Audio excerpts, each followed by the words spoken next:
Jaalalli qabeenyaa, jaalalli gammachuudhaan, jaalalli fakkeessuu, looguu, sobuu fi haalaan oofamuu hin beeku.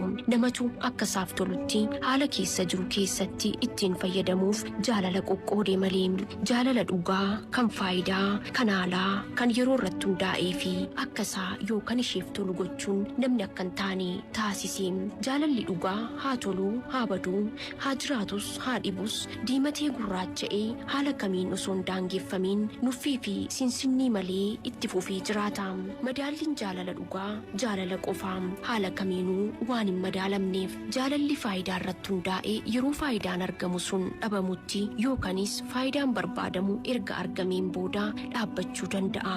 Akkuma kana jaalalli haalaas haalli walitti isaan fide sun yoo jijjiirrame salphumatti wal dhiisanii wal dagachuu danda'u. Kan yeroo muraasaaf jiraatee darba. Walumaa galatti jaalala kaayyoo